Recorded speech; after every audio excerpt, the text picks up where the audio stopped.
แต่อย่าลืมได้ว่าบางอย่างนั้นถูกใจแต่บ่ถูกต้องบางอย่างถูกต้องแต่บ่ถูกใจการเป็นผู้หญิงคือการเป็นผู้ชายคือกันเลือกเอาผู้งามที่สุดและก็ดีที่สุดแต่บางครั้งอันตัวดีกับงามเนี่ยมันก็บ่มานำกันเด้ปฏิว่าแต่บางคนหน้าตาดำแต่เจอดีบางคนหน้าตาดีแต่เจอดำสิเอาอันใดบัดนี้กลับมาสู่ว่าสิเอาความถูกต้องหรือเอาความถูกใจคันเอาความถูกใจนี่บ่สิ้นสุดทางไปนั่นคือความล้มเหลวแม่นหรือบ่แม่นนะถ้าตามใจตลอดเจ้าจะไปจอดอยู่ไสถ้าตามใจตลอดจะบ่ฮู้ที่จอดเหมือนหยังเหมือนรถเมล์บ่มีป้ายนั่นแหละเนาะไปเลยย่างนำทางเป็นพวกตามใจทั้งหมดมีผัวมีเมียในนักปราชญ์เขาบอกว่าเลยจะบ่ได้ตกนรกบ่ได้ตกนรกเพราะนอนอยู่ในนรกแล้ว เฮามาลองมาคิดเบิ่งที่จริงเพิ่นมาเว้าให้เฮาฟังนี่บ่แม่นเพื่อผู้ใดเด้มาเฮ็ดอีหยังวะมานั่งกอมปอมกอมแปมเสียเวลาหลับเวลานอนเสียแต่อาจารย์อีตนผู้บ่ตั้งใจเทียนที่ได้เพิ่นหาเฮาขนาดใดนี่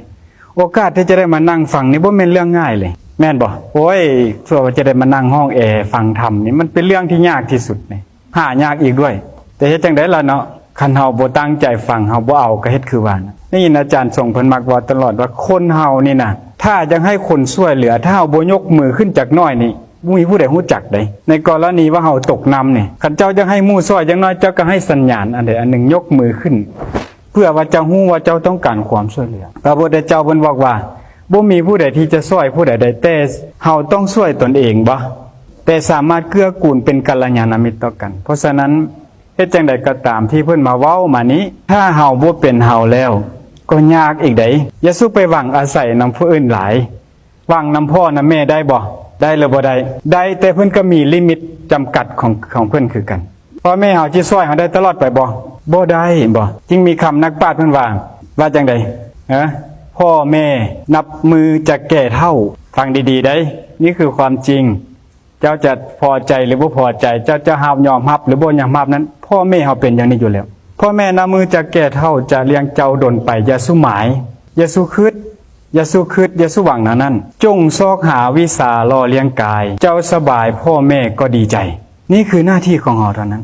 ฉะนั้นจะมีธรรมะอยู่มาข้อก็บ่หลายปานใดเนาะข้อตัวเดียวชื่อคำว่า decision การตัดสินใจเนาะการตัดสินใจนี่แปลว่าหยังบัดนี้ตัดสินใจเฮาสิเอาส้มหรือสิอดส้มหรือสิถ้าอดส้มเฮาจะได้กินหวานยกตัวอย่างเฮามีมักม่วงหน่วยเดียวเฮาจะกินมื้อใดก็เห็นน้ำลายย้อยอยู่สิกินน้ำจะเอามักม่วงนั้นมากินน่ะมันส้มน่ะกำลังเป็นตะกินแต่อย่าลืมได้ว่าถ้าเจ้ามาเด็ดหน่วยหยังหน่วยดิบมากินแล้วเจ้าจะบ่ได้กินหน่วยสุกของมันพระพุทธเจ้าว่าโสภาริโนรุกขัสสะอามังพรังจินดาติตัสสารสังนะจานาติเตนะตัสสังปีจังปิวินัสสติบุคคลผู้ใดก็ตามเอามากไม้ดิบมากินเขาย่อมจะบ่ได้กินมากหวานมันภาษาจีนว่าเจ้าอย่าหวัง จีนอาจารย์แปลได้นี่เจ้าอย่าหวังว่ะจะสิว่าเป็นไก่กอนเด้อเนาะเจ้าอย่าหวังเจ้าจะหวังเลยว่าจะได้กินหยังกินรสหวานของมันเตนะตัสสังปีจังปีวินัสสันติด้วยการกระทำนั้นเจ้ายังได้ทำลายแก้นของมันเอาแก้นดิบไปปลูกได้บ่กลับมาอีกว่าเจ้ายังบ่นี่เจ้าอย่าหวังอีกฉะนั้นเฮาหวังความสุขอีลาบักลาเจ้าต้องอดได้ต้องได้อดได้ทนเมื่อเจ้าอดเจ้าทนแล้วผลของการอดนั่นแหละของการสู้ทนนั่นแหละมันจะเป็นหยังสิ่งที่เจ้าจะได้รับบ่มีหยังได้มาง่ายๆแม่นหรือบ่แม่นเดี๋ยวจังได๋ล่ะบัดนี้เฮาสิฮู้ทางบ่มีผู้ใดจะช่วยเฮาได้เว้าในเบื้องต้นว่าพ่อแม่นั้นจะมีเวลาจำกัดที่จะช่วยเฮาดังนั้นโบราณมันว่าอย่าสู้หวังสุขย้อนบุญเข้ามาเลื่อมสุขก็สุขเพิ่นพุ่นบ่มากุมฮ้อนเฮา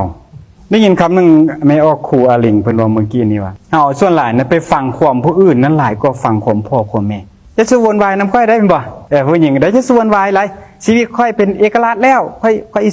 สระแล้วถามมึงไปจะได้พ่อโตพ่อกูสบายแม่ยังไปจะได้แม่กูไม่จมจะมันจมอย่างกระเดียกระดอจนเท่าจะตายแล้วยังจมอยู่นี่ฮู้บ่ว่า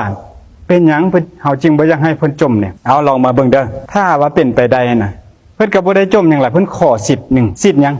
สิทธิ์ที่ในฐานะที่เพิ่นให้ชีวิตมาแล้วเฮาสิบ่ให้เพิ่นสิทธิ์นั้นใส่จักน้อยได้บ่เอายกตัวอย่างว่าถ้าเจ้าเลี้ยงแมวมาสิน่ะเนาะแล้วเจ้ายังฮักแมวแล้วสิบ่ให้สิทธิ์ในการที่ ที่เจ้าจะเลี้ยงมันแล้วจะฮักมันยกตัวอย่างเนาะเอายกตัวอย่างเลี้ยงหมาใช่เนาะยกตัวอย่างแล้วเขาจะอุ้มหมามันโอ้บ่ต้องมาอุ้มค่อยอย่างเช่นไหนบ่ต้องไปสอนค่อยสิได้บ่ยกตัวอย่างเนาะฉะนั้นเฮาคือกันเฮาลองมาคิดเพิ่งว่าใจเพิ่นมาใส่ใจเฮาใจพ่อใจแม่นแต่มันค่อนข้างจะส่วนกันตลอดเนาะเป็นหยังคนเฮามันจึงมีแตกต่างกันผู้หั่งผู้มีผู้ทุกข์ผู้ยากกามาทำอิฐก็คือหยังกลับมาสู้คำว่าหยังการตัดสินใจนี้แม่นหรือบ่แม่นได้ภาษาอังกฤษคำว่าตัดสินใจนี่มันมี5เก้ามาจากภาษาลาติน The meaning of the word decide come from the Latin word นะแปลว่าหยังไง decidere ป่ะนี่ล่ะเนาะซึ่งมีความหมายผสมกันคำสองคำนี่ครับว่า off แล้วก็ cut off หรือ off cut แปลว่าหยังแปลว่าเลือกเอาสิ่งที่ดีที่สุดเช่นตัวอย่างเขามีผัวขอโทษมีแฟนผู้ชาย2คนถ้าเป็นผู้หญิงก็เลือกเอาหมอมันดีที่สุดแม่นบ่แต่อย่าลืมได้ว่าบางอย่างนั้นถูกใจแต่บ่ถูกต้องบางอย่างถูกต้องแต่บ่ถูกใจการเป็นผู้หญิงคือการเป็นผู้ชายคือกันเลือกเอาผู้งามที่สุดและก็ดีที่สุดแต่บางครั้งอันตัวดีกับงามนั้นมันก็บ่มานำกันเด้ก็สิว่าแต่บางคนหน้าตาดำแต่เจอดีบางคนหน้าตาดีแต่เจอดำสิเอาอันใดบัดนี้กลับมาสู่ว่าสิเอาความถูกต้องหรือเอาความถูกใจคันเอาความถูกใจในบ่สิ้นสุดทางไปนั่นคือความล้มเหลวแม่นหรือบ่แม่นนะถ้าตามใจตลอดเจ้าจะไปจอดอยู่ไส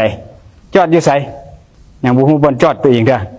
ค่อยกับบ่ฮู้คือกันถ้าตามใจตลอดบ่ฮู้มันสิไปจอดอยู่ไส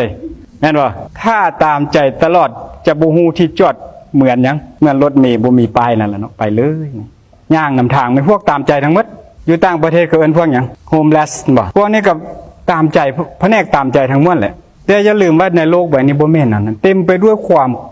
มบึกบืนแล้วก็มีจิตใจเข้มแข็งเท่านั้นจึงจะไปสู่เป้าหมายจึงไปสู่ความสุขแม่นบ่เลยเฮ็ดจะได้บ่นี่กลับมาสู่ว่าความตัดสินใจการตัดสินใจนั้นเป็นการกระทำภาษาบาลีว่าการกระทำนั้นกรรมบ่กรรมแปลว่าหยังอีละเท้า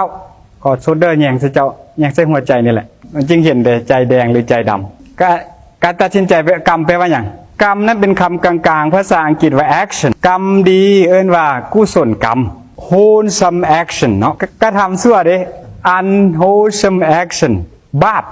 เพราะคนเราเนี่ยบ่มักเว้าหลายเฮ็ดบาป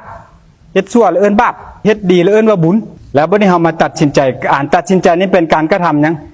ในตัวของเฮานี่มีอยู่3อันเจ้ากระทำนี่1กระทำทางหยังใจ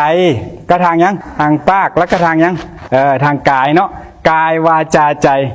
กายนี่เอิ้นว่าหยัง bodily action เนาะแล้วก็มีหยังปากนี่ว่าจะได้ verbally action แล้วก็ใจเด้ mentally action การกระทำทางใจฉะนั้นการกระทำทางใจนี่เอิ้นว่า decision แล้วการตัดสินใจว่าไปเมื่อกี้แล้วมีตัดสินใจถูกแล้วก็ตัดสินใจผิดเนาะโอ้ยเสียใจได้มาเอาเจ้าเป็นผัวใช่ป่ะมันก็โอ้เสียใจได้เอาเจ้าเป็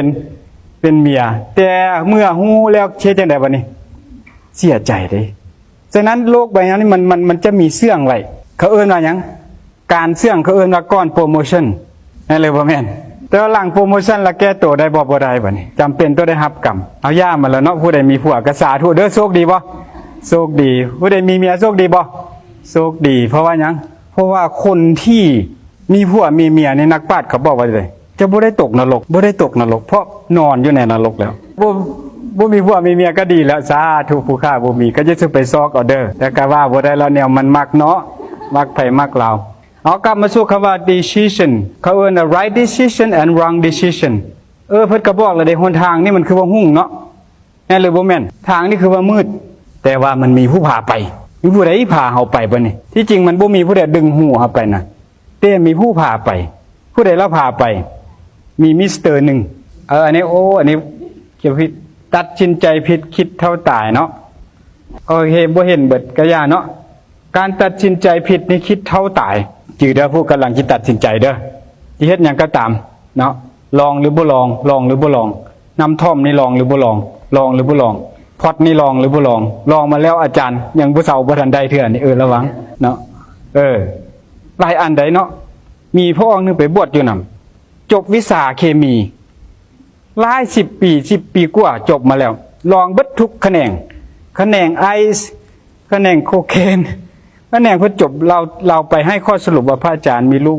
กมีหลานบอกหลานถ้าหักเขาไปบอกเขาเด้อตอนเขาที่ยังบ่ทันได้ลองว่าอย่าชุบไปคิดลองเด็ดถ้าไปลองแล้วมันจะเป็นคือขาน้อยนี่แหละอันนี้ผู้ประสบการณ์ตัวจริงได้ขาน้อยนี่ประสบการณ์ตัวจริงแล้วขอว่าจะถ้าหักเขาอาจารย์ก็เลยเอาเมสเสจของเขานี่มาบอกเถอะเจ้า